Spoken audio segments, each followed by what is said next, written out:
For those of you who weren't around some 2 years ago, my name is Josh. I was a pastor here at Bridgetown, where I worked also as an embedded church planner before leaving to begin Van City Church just north of here. Van City is, just like you guys, working through the practices, and when we aren't, we're also making our way through the Gospel of Matthew. So it's my distinct privilege to begin your return to the Sermon on the Mount this evening. Now, John Mark is presently in California, having just attended an early premiere of Star Wars Episode 8. And this, of course, means that he will set to work spoiling the movie for all of you in the immediate future. As much as I regularly miss being here with you guys on Sundays, Star Wars spoiler season is actually a great time not to be at Bridgetown. And, you know, John Mark, if you're listening to this recording, I apologize for the possible decline in attendance in the weeks to come, but I also encourage you to repent of your sin. Stop doing that. If it isn't obvious, I'm using humor to win you to my side before I begin a very sobering teaching on money and possessions. So Star Wars jokes aside, I'm convinced John Mark invited me here for this particular passage so that you might take issue with me rather than him. And that's fine. Feel free to do that. Further complicating this issue is the dry manner in which I often joke. So I just invite you guys to simply assume the best. You know, if you're getting frustrated, just assume maybe he's being funny or whatever. But take me seriously. Are you guys ready? Yes. Great, thank you. In March of 1993, South African photojournalist Kevin Carter traveled camera in hand to Sudan to document a country ravaged by famine. And one morning, Kevin happened upon a starving toddler who had doubled over from exhaustion on the long trek to the nearest feeding center. And ever the man of his craft, Kevin knelt before the scene and he lifted his camera. And just before the shutter snapped, a vulture landed several feet in the distance with its black eyes locked on a potential meal. And so, Kevin took the picture, he gathered up his equipment, and he walked away. The photograph, titled "The Vulture and the Little Girl," was later sold to the New York Times and printed in newspapers all around the world. In fact, the following year, Kevin Carter was awarded the Pulitzer Prize for this frozen moment of suffering he had committed to film in Sudan. A few months after that, he drove his truck to a river where he used to play as a child. He strung a length of hose from the exhaust pipe to the passenger window, and he died of carbon monoxide poisoning at the age of 33. Like many suicides, Kevin left a note, his last words to the world, and in it he wrote, "I am haunted by the vivid memories of killings and corpses and anger and pain of starving or wounded children." And though the image appeared on the screen for only a brief series of moments, I suspect a great many of you, whether you'd seen the picture previously or not, will be similarly haunted by Kevin's photograph. And the reasons, I think, are fairly obvious. You know, even in the coldest among us tend to feel a pang of discomfort at the sight of abject human suffering. But I wonder if, in a room like this, on an evening like this one, fixed in the midst of shopping season and gifts and parties and luxury, I wonder if that frozen moment of suffering alone is what makes us cringe and sigh and shake our heads and close our eyes. Or is it also our knowing that while most, if not all of us, are not presently starving to death, elsewhere in the world, a child can collapse in the dust with a hooded vulture skulking in the distance? Now, believe me when I say this setup isn't at all intended as a guilt trip or some cheap emotional tactic. I'm actually interested in the implications of having money and having stuff. And I want to talk about what it means to have a lot when most of the world has very little. And I want to talk about what having a lot does to our humanity. And we'll get at all these ideas by way of the scriptures. Now, Matthew, as you know, if you've been here for a little bit, is one among 4 first-century biographies of this controversial figure called Jesus of Nazareth. Beginning in chapter 5 of Matthew's biography of Jesus, this ever-provocative teacher begins to offer what is essentially his manifesto for life in what he called the kingdom of God. And even a brief sampling of the topics broached provides more than enough to make every one of us stirred and frustrated and inspired and convicted and compelled. Because Jesus talks about anger, and he correlates anger with murder. He talks about lust, and he correlates lust with adultery. He talks about integrity. He talks about nonviolence and love for enemies. And then Jesus begins to warn his disciples against doing good things, acts of generosity and spirituality, but motivated by the approval of other people. And from there, Jesus will address something that, like false righteousness, will corrupt his disciples if they do not embody a better way. So, let's look at Matthew chapter 6 and begin reading in verse 19. Jesus says, "Do not store up for yourselves treasures on earth, where moth and vermin destroy, and where thieves break in and steal. But store up for yourselves treasures in heaven, where moths and vermin do not destroy, and where thieves do not break in and steal. For where your treasure is, there your heart will be also." And the implications of this small text are obviously quite incredible. So let's take a closer line-by-line look as we figure out what the heck this means for you and I this evening. Now, several scholars argue that the opening line, "do not store up for yourselves," is perhaps better translated as "stop storing up for yourselves," meaning Jesus' words are less of a hypothetical warning and more of a command for his disciples to stop doing things one way so that they might begin to do them differently. And that command deals with treasures on earth. Treasures are, in essence, the things that we keep because of the value that we place on them. To have treasure is really part and parcel of the human condition. Even small children who cannot fathom wealth, or the very poor who have none, still know what it means to treasure something. You know, even Tom Hanks had Wilson. And Jesus here mentions the types of treasures that, in his words, are on earth. And by this, he means the tangible or sometimes intangible things that we tend to treasure, but that are, by their very nature, finite and perishable. Money is the obvious example. Possessions is a close second. But I think this even includes certain types of relationships and reputations and careers, or even your precious soul-sucking Instagram account will go the way of MySpace and Friendster eventually. You guys remember Friendster? It was a thing? Oh, you do. If you don't, then hey, let that be an encouragement to you. That's where Instagram's going eventually. They are finite because, Jesus says, they can be destroyed or eroded by time. They will be devoured by moths and vermin. They will be stolen by thieves. Some of your Bibles translate that second word as rust rather than vermin. And it probably does refer to an animal pest rather than rust, but really the word image works either way. If it's rust, it destroys precious metal and currency. If it's a pest, on the other hand, it could be like a nibbling mouse that destroys rich fabrics, or a louse that destroys a protective chest packed with valuables. What the moths and the vermin will do to your treasure is likely translated in your Bibles as destroy. And the Greek word is aphanizizo. It more literally means to make something disappear. And this is about more than just damage done to your precious treasure, but your treasure on earth will actually be no more. It will disappear. By one means or another, destruction is coming for your treasure on earth. Moths and vermin will devour your precious stuff. Rust will eat it away. A thief will come in and steal it. And notice in the text, Jesus lists these less as possibilities and more as inevitabilities, meaning you can't take it with you, as the idiom goes. And Jesus' audience actually knew this well enough. Banking, in its embryonic form anyway, did exist in the first century, but it was mostly inaccessible or untrustworthy to Jesus' audience. So instead, money was kept hidden throughout the home, and consequently, valuables were more vulnerable to decay or to loss or to theft. And strikingly, Jesus seems to describe them as more than vulnerable, but ultimately doomed. And it is, I think, quite sensible then that Jesus would command that his disciples not waste their precious time on an endeavor that will be, in the end, for naught.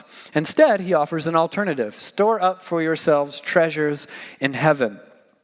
And the wording is a bit tricky for us. If you grew up in the church, the term treasures in heaven is likely something of a platitude used to describe, the outcome of thankless good deeds. Maybe that's just me. I'm from Georgia. We used to say things like, man, cleaning up after the potluck is no fun, but hey, treasures in heaven, If you haven't grown up in the church, the term is probably just as confusing. But really, this is not a statement about an eventual reward in an afterlife. New Testament scholar N.T. Wright puts it like this: As with other references to heaven and earth, we shouldn't imagine he means, don't worry about this life, get ready for the next one. Heaven here is where God is right now, and where, if you learn to love and serve God right now, you will have treasure in the present, not just in the future. Jesus is not referring to a system of reward in which his disciples will forego the idolatry of money and possessions so that when they die and they float up into the clouds, they will finally have something better. In fact, in Matthew's gospel, the word heaven actually acts as a surrogate for the word God. Jesus is talking about treasures in God. Things of eternal investment in the here and now, over and against an investment in finite comfort and security and accumulation, having stuff. Your treasure on earth is doomed, but your treasure in God is not. And the text concludes with one of the more famous sayings of Jesus, where your treasure is, there your heart will be also. And there are a number of ways to render these words very plainly, or in ordinary language that you and I understand a bit better. One such way is, the way you spend your money reveals what is most important to you. Or, if you'd like to know the true character of a person, look at their bank statement. It is so striking to me because Jesus seems to be pitting two dispositions, one against the other, as if only one can survive. The valuing of money and stuff against the valuing of God. And I would argue he does this intentionally because they cannot coexist. There are things that you believe matter to you. Things that, when asked, you would describe as your value system, your passions, your loves. And perhaps you detail such a list with some accuracy, but a far more revealing way to the truth would be by posing the simple yet terrifying question, how did you spend your money this month? And to wade even further into the deep water, allow me to invite you into a bit of a mental exercise. Now, I'd like to preface the exercise in question with my very sincere insistence that what follows is not in any way a guilt trip. Really, this is just a shared moment of adjusted perspective that I hope will help us sort out the implications of this text. Now, depending on the study consulted, somewhere over 1 billion people in the world live on less than $1 per day. And about 3 billion live on less than $2 per day. I'm sure a lot of you have heard that before. Some statistics suggest that as many as 20% of Americans live below what we call our national poverty line. Now, with these facts in your mind, consider for a moment your stuff. Consider for a moment the fact that even in a room of this size, it stands to reason that the vast majority of us spent more than $7 this week. And in most cases, a lot more. I know I did. Many of you arrived here in a car. Many of you own more than one car. Most of you lack a car only by personal preference. Most of your homes have heating, I hope. And the only reason you don't have air conditioning is because of this bizarre, preciously held myth that Pacific Northwesterners love to believe that you don't need air conditioning. It's only hot like one day out of the year. No, it's not. It's hot for like 4 or 5 months. It's called the summer. It's miserable. We should all have air conditioning. Why are we letting each other believe this horrible lie? I've really been out of shape about it. I've been here for years. It doesn't make any sense to me. I digress. You have laptops, you have smartphones, you have books and movies. I have an iPad. I borrowed it from, so I have an iPad in my possession at the moment. We have televisions and streaming subscriptions. You dine at restaurants with some regularity. Some of them are quite nice. You choose from an endless parade of coffee options served at an endless parade of nearly identical coffee shops. You had breakfast and lunch, probably, today. If you didn't, it was by your own volition. Maybe you had snacks. You have many outfits and accessories from which to choose your day's attire. You have an apartment or maybe a home if it's on the outskirts of the city, or you decorate that home with trinkets. You populate it with furniture and accessories and appliances. Of course, many, if not most of you, have known some level of financial adversity. You've endured challenging seasons or faced debt or pinched pennies, and these are, of course, valid hardships. I realize that in terms of getting by, not all of us have had it easy. I don't mean to discredit or undermine that in any way at all. But there is a difference between most of us and the rest of the world. When most of us talk about being poor, we only mean that we're poor in a context that is already outrageously wealthy compared to most human beings on earth. And that's my point. I think it's an important one. Compared to a huge swath of the world population, most of us are rich. And I think the common American tendency is to immediately dismiss ourselves from the discussion around wealth and affluence because the single person or the young family or the college student that's, surviving on ramen or whatever, they imagine themselves poor, though their lifestyle would be considered luxurious to much of the world. The upper class observes the wealthy or super rich, and they think of themselves as poor. The middle class observes the upper class, and they think of themselves as poor. And on down the economic ladder it goes. And yet, if you eat food, or have a car, or drive in a car, or live in a home, or frequent restaurants, or decorate your homes, or enjoy basic creature comforts, or even one or two of those things, you are rich by a global standard. Most of us are rich. But the teacher that we follow was not. Like several billion modern residents of Earth, Jesus is depicted in the Gospels as having almost nothing at all. What food Jesus eats, he receives by fishing or farming, or in most cases, donation. Or, he miraculously produces food in some cases. When Jesus wants to make a point about money, he has to ask someone else to come and hand him a coin just so he can make the point. And of course, Jesus knew what it was like to have plenty. He was exposed to affluence all the time. He visited the homes of other people on a near daily basis. He met and interacted with wealthier Jews and Romans. He sat in their villas. He knew of their plentiful food and luxurious lifestyle and entertainment. Extravagance was not foreign nor unheard of in Jesus' day, but Jesus warned against it. And this is important. As is the case with every radical teaching packed into the Sermon on the Mount, Jesus is asking that his apprentices follow in his example, do as he did. Jesus requires simplicity from his followers because he himself exemplified simplicity every single day. Jesus demands that his followers prioritize the poor because he himself was poor. And listen, I realize that following Jesus does not require slavish imitation. That you will not become like Jesus in every single way. To cite the easiest examples, Jesus was a man. He was a Galilean Jew. He lived in the ancient Near East. Many of you, thankfully, are not dudes. Way to go. Jesus was, we think, a stonemason by trade. I doubt many of you are. Many of us, I venture a guess, in the room tonight are not Jewish. None of us are first century Galileans. All that to say, Jesus' life of deliberate poverty is not necessarily an imitation requirement in the specific sense, but his example of unconcern for wealth is indeed a command for his disciples. Thus, refraining from storing up treasures on earth does not require that you neglect your responsibilities or not pay your bills or taxes or not provide food for your family or yourself or even, have a savings account, whatever it might be. It's really our understanding of money and stuff and our relationship with it that has to change.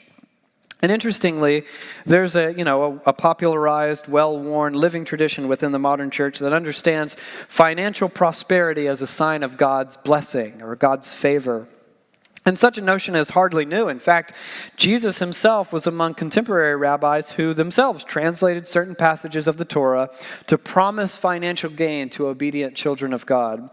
And this is worth mentioning, I think, because Jesus was aware that there were those who believed God wanted his people to be rich. He knew this full well when he stood up and taught that his disciples were to live a lifestyle of simplicity.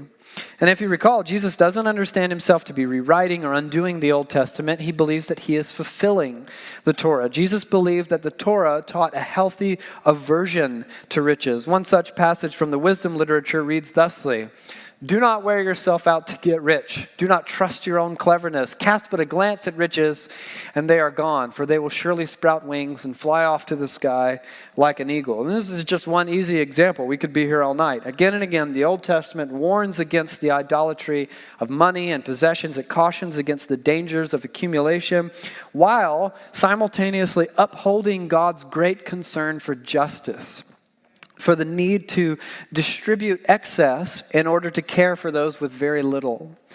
And when you begin to study this particular passage from Matthew chapter 6, you see that commentator after commentator notes that built into Jesus' command to pursue treasures in heaven is the idea that in God's economy, those with much should care for those with little. In fact, one scholar I read this week actually makes space in his footnotes to repent of not emphasizing that dimension of the text in an earlier volume of the commentary in question. He wrote this: "The most concrete, practical way to have treasure in heaven is to make the life move of economic divestment for the sake of investment in the poor. In the first edition, I did not sufficiently stress this liquidation of assets for the sake of the poor meaning of our text. And now I see myself called by the goals, this particular set of teachings, to investigate a new kind of economics. I was called by the earlier commands to investigate a new kind of politics in Matthew chapter 5. Jesus challenges his readers on so many fronts. He is constantly, as the idiom goes, in your face. I thought that was so funny that that guy wrote "in your face" in a commentary. I could have easily cut that off for time or not talked about it like I'm doing now, but it's really funny to me, so there it is. Jesus' earliest disciples followed in Jesus' example. They actually picked up on Jesus' language and continue to utilize his word imagery. Later, writing elsewhere in the New Testament, this: "Now listen, you rich people. Weep and wail because of the misery that is coming on you. Your wealth has rotted, and moths have eaten your clothes. Your gold and silver are corroded. Their corrosion will testify against you and eat your flesh like fire.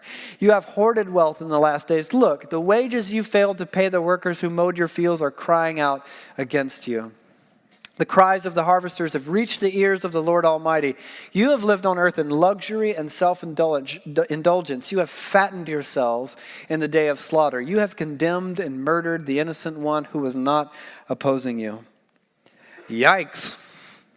What I'm getting at is that the warning against wealth and accumulation and extravagance and luxurious living is well represented in the Bible, in the Old and New Testament. And observing all this, one scholar that I read this week, he looked out on a landscape of affluent Christians that admittedly included himself, and he simply said this: "The irony of wealthy followers of Jesus cannot be ignored." So what are you and I to do with this, as those, by a global standard, who are quite rich? Are we to own nothing? Are we to request pay cuts at our jobs, or sell off our belongings and give to the poor, which is something Jesus specifically commanded at least one guy do? Before we end this evening, I'm going to propose a radical shift in our understanding of money and possessions, as well as a few practical methods of embodying this way of life. And I'll begin with just a nice softball. I don't believe disciples of Jesus are permitted to possess anything. Now, before I lose you, I don't believe this means that you cannot legally own things or have bank accounts or homes or so on. Greg Boyd puts it this way. He says, Jesus tells us that unless we give up all our possessions, we cannot be a disciple of his. I don't interpret this to mean that we can't legally own anything, since most of the disciples he was speaking to continued to earn money and live in houses. But it does mean we can't consider anything we legally own or any money we legally earn to be our possessions. They belong to God. And as such, we are called to seek his will as to how our wealth should be spent. Now, I do want to be clear that I'm not saying a popular way of putting this, which is, hey, listen, it's not your money and your possessions that are a problem at all. It's just your disposition toward them. Actually, I would argue that money and possessions are dangerously problematic. One theologian put things just as plainly, writing this: "To be rich and a disciple of Jesus is to have a problem." Christians, particularly in capitalist social orders, are told that it's not wealth or power that's the problem, but rather we must be good stewards of our wealth and power. However, Jesus is very clear. Wealth is a problem. Scottish philosopher Alasdair MacIntyre observed the same thing and wrote, "Riches are, from a biblical point of view, an affliction, an almost insuperable obstacle in entering the kingdom of heaven." And he is, of course, drawing on a quotation of Jesus, how hard it is for a rich person to enter the kingdom of God. I believe that there's this strange paradox to which the disciple of Jesus must aspire, to live as though one has nothing, even if they have very much. To keep the things you own from owning you, you have to let them go. It's only after we've lost everything that we're free to do anything. And here's what I mean. For about a decade of my life, oh, this sounds so dumb after Alex's horrible introduction, I used to drive around playing music. And during my travels, I happened to meet this fellow in Southern California. We used to often just say, hey, can we sleep on people's floor tonight? And he had learned of our humble lifestyle of living in a van and surviving on $5 a day, which is really what we did. And this gentleman invited us to stay in his home. And we'd never met him. The only thing he knew about us was that we had immediate need of a floor on which to sleep. And he was not what you would call a poor person. He lived in this enormous 3-story home with within a textbook Californian suburb. His home was extravagant. He had this ornate stone jacuzzi complete with its own television. He had a garage full of cars and motorcycles and scooters. He drove a Hummer. The first time I ever set foot in this guy's house, he didn't even know my name at this point. He and his wife immediately set to work preparing this elaborate dinner. He handed me the keys to his car and a big wad of cash, and he said, why don't you guys go out and have fun, go see a movie, whatever it is, and here's the security code so that you can get back into my house when you're done. And then when we eventually left, after he had just showered us with all kinds of generosity, he said to me specifically, hey, listen, if you know anyone that has need of my house and my stuff, give them my phone number and tell them to call me. And I did. And they called him, and he did the same thing for them. Ordinarily, the things that you own end up owning you. But this guy, though he had done quite well in, I think, landscaping and masonry, he seemed uninterested in the preciousness of his things beyond that he could share them with strangers. And I have come to believe that most of us cannot aspire to this level of freedom.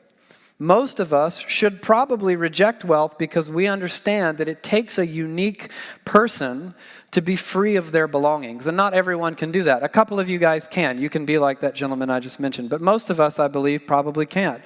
Most of us, I would venture a guess, care deeply about our finances and about our things. And this is typically evidenced in our complaining about not having enough of either. When my wife and I were first married, our entire monthly budget for everything was $500, thereabouts. I didn't make much as a musician and an author, but the cost of living in Georgia was quite low, so we spent our nominal income on groceries and rent and basic utilities, and then it was gone. And we didn't, go out to eat or do fun things that cost money anyway, or buy things ever. Period. And this went on for a couple of years. But not only were we happy, we honestly hardly thought about money at all. It came in, it served its purpose, and then it was gone. And years later, I landed a more traditional gig working at a church. And suddenly, I was aware of what other people were paid and how it contrasted my own income. And I could buy things for the first time. And this only served to remind me of the things that I couldn't buy. And so I propose there's probably an equation at work here for most of us. It goes something like this. Increase of money and possessions equals increase of concern for money and possessions. Increase of concern for money and possessions equals decrease of contentment with money and possessions. Or alternately, it can go this way. Decrease of money and possessions can equal decrease of concern for money and possessions. Decrease of concern for money and possessions equals contentment with money and possessions. The more you own, the harder it is to free yourself from it. It's not impossible, but it's very difficult. This is why I assume most of us are completely unprepared for the kind of generosity I describe exemplified by that fellow I met in California. Because we think, well, sure, it's easy to be generous when you have it all. When you're rich and you've got this huge house and all this stuff, of course you would be generous. But let me propose to you an ironclad test of how you would handle more than you have right now. If you are not generous with little, you will not be generous with much.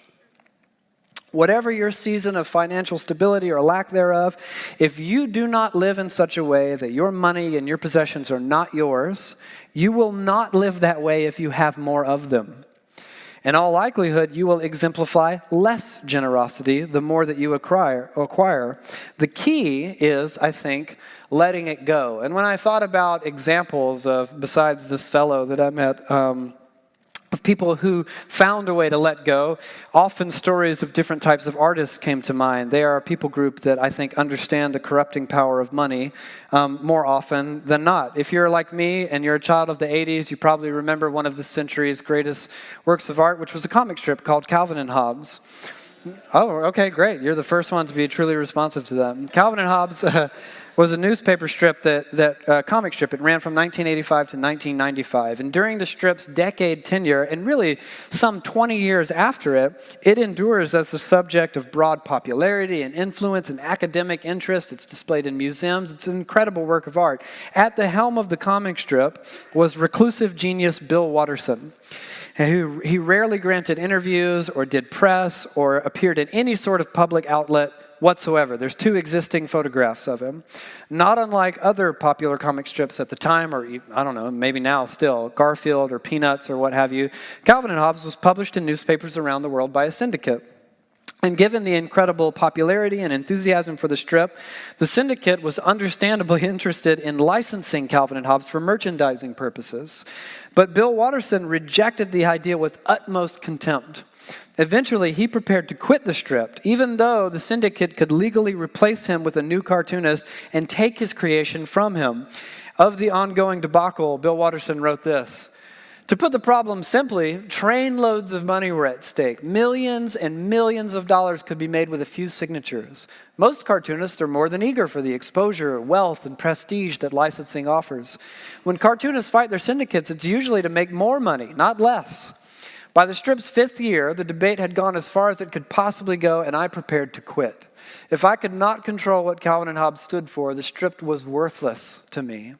At this point, the syndicate agreed to renegotiate my contract. The exploitation rights to the strip were returned to me, and I will not license Calvin and Hobbes. This means that any merchandising you've ever seen is an illegal bootleg. It has never actually been authentically and legally merchandised, period." And I realize that sounds like a funny story to stick in the middle of this teaching, but I do it as kind of a psychological test. Ask yourself, does that story inspire or frustrate you?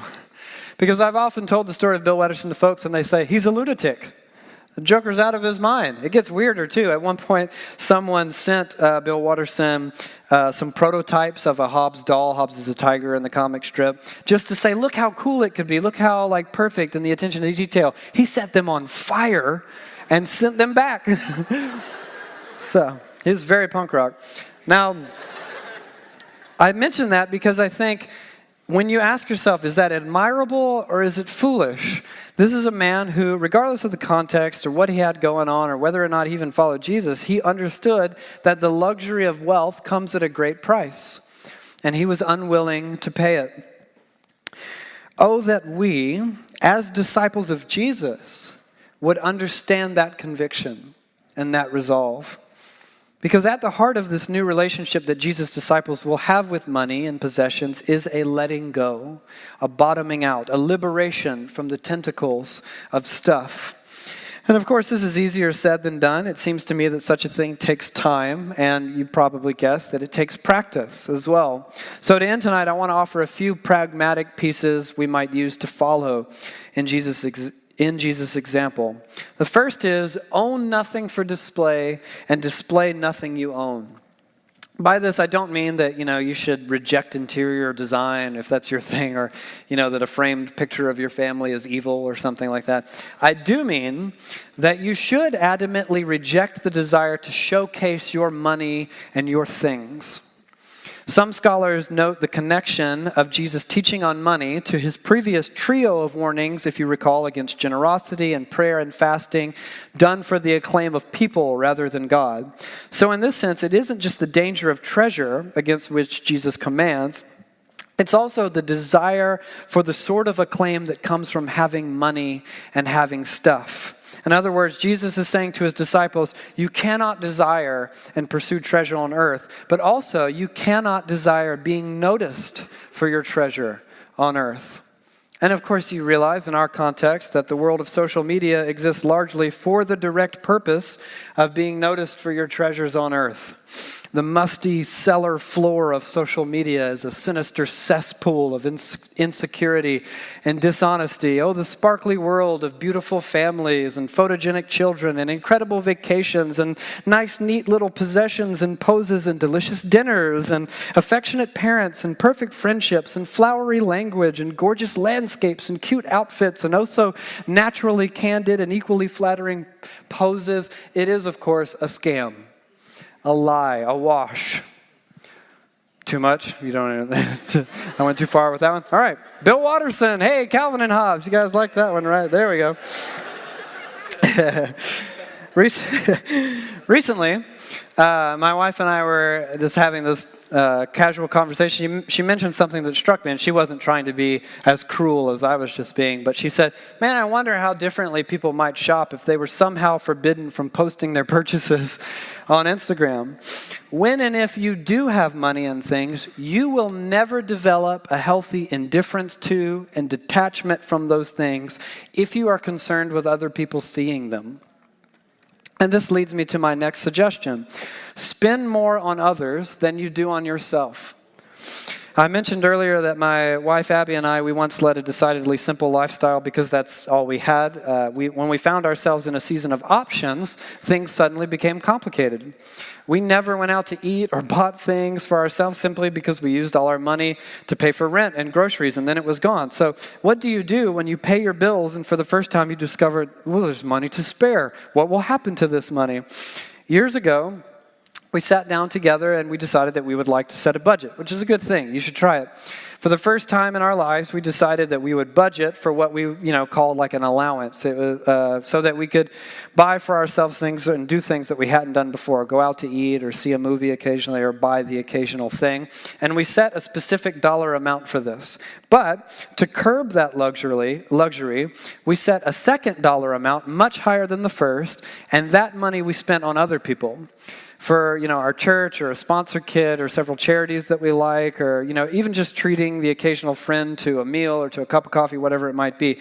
And maybe to some of you that sounds noble, but really our need to do such a thing became immediately evident when for the first time I could buy something for myself and I was almost immediately frustrated by my inability to buy more.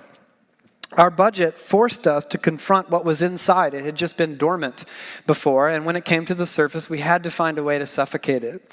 So we imposed limitations so that we could actually point to a quantifiable number and know that we'd given more than we had allowed to take for ourselves. And soon, when we'd begun to do that, traces of the old lifestyle, a time when we were far more content with far less, began to creep back in. And then we found ourselves with extra stuff that we realized we no longer needed. And that's my next suggestion. Get rid of stuff. And get rid of things that you don't want to get rid of, but should. When you restrict yourself from excess, you realize that excess is not only useless, it's actually a bummer. It complicates your life. My disposition by nature is materialistic. My tastes are specific, sure, but I'm really materialistic just the same. So I like to buy and own like movies and books and records and things. And left to my own devices, I do so excessively. Now, owning a movie or an album or a book is not inherently sinful per se, but materialism becomes a cruel cycle because the more I had, the more seduced I became with the prospect of having. And I admired my own collections. I wanted them to be admired by other people. I wanted to be known as the guy with 1 million movies and a big library and a big collection of beautiful records. And realizing this, I decided that in order to break the spell my possessions had cast on me, I needed to get rid of stuff. And I imposed on myself a much stricter rubric for when and if I might actually buy something. I doubt I could have done such a thing without first undergoing the shock therapy of purging a ton of stuff that I did not want to get rid of. I've never been what many of you might call a fashionable fellow, but there was a time when I enjoyed and sought after my own version of a desirable wardrobe. And when I realized the stock that I had placed on my clothes, I decided to get rid of them all and narrow my closet to a single outfit. And that's not because I'm so above materialism, it's because I am susceptible to it. See, minimalism as a fad, as a hip aesthetic is fine, but it will only carry you so far. Fads, like possessions themselves, are perishable. And if you are compelled to give up money and possessions because it will make your house cuter or because it affords you a new subculture with which to identify, you are simply replacing the love of treasures on earth with the love of a trend, which is also a new kind of treasure on earth, a new idolatry. Breaking the hold that your stuff has on you offers a unique perspective. One can finally step back to see all they have as not only fleeting, but ultimately not yours at all, which is my next tip. Treat your belongings as though they weren't yours. Disciples of Jesus believe that everything belongs to God. Now, I don't believe personally that everything that happens is determined by God, including your economic status. But I do believe that in the language of the scriptures, there are times when God gifts people with stuff. Every good and perfect gift is from above in the language of the scriptures. And as we mentioned earlier, these gifts have a built-in expectation of generosity. God's concern in giving is not that you would have, it's that you would do as he does and give. Give it away. He gave it to you, and then you give it away. If you have more than you need, while making no effort to redistribute that excess to those in need, I believe it's kind of like you're stealing from your brothers and sisters who have nothing. Thus, the great tension of having and giving. Again, this from Greg Boyd. He writes, "Kingdom economics. Receive blessings without any guilt and share blessings without any reservations."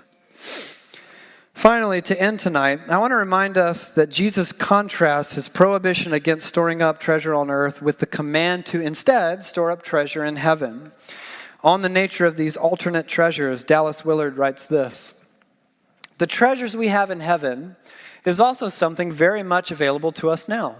We can and should draw upon it as needed, for it is nothing less than God himself and the wonderful society of his kingdom interwoven in my life. What is most valuable for any human being, without regard to an afterlife, is to be a part of this marvelous reality, God's kingdom now. If I had to choose between good credit with a bank and good credit with God, I would not hesitate a moment. By all means, let the bank go." How do you store up treasure in heaven?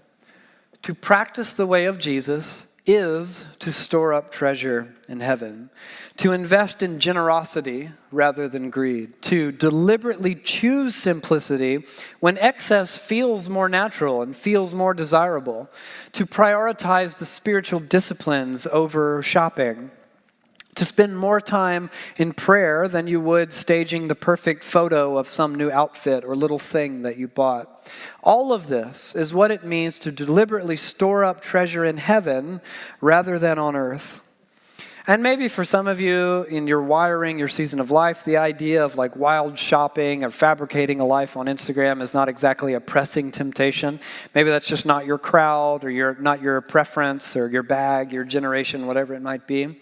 Maybe for you, the lure is comfort and security. Maybe the lure is nicer things, luxury, stability. And the beautiful, albeit frightening, invitation of Jesus is to give all that up in favor of something better. The way of Jesus is not lucrative. It's not comfortable. It's not a promising route to safety and security. In fact, Jesus repeatedly assures his disciples that should they actually take up with him, they could likely face poverty and persecution and discomfort and danger and distress, but they will know God, and they will be known by God. And in this, they will have treasure so precious, so valuable, that it will expose all our clamoring for more money and more stuff and more recognition as the futile charade it truly is. It's only after we've lost everything that we're free to do anything. I want to close by reading a very short parable of Jesus over you guys tonight. It appears later in Matthew's gospel. Jesus describes a person who has seen a glimpse of God's coming kingdom, and he says this: "The kingdom of heaven is like treasure hidden in a field. When a man found it, he hid it again. And then in his joy, he went and sold all he had and bought that field." May we find that treasure, God. May we forfeit all we have to gain it. Amen. Let's pray together and invite God's Spirit to come and speak over us this evening.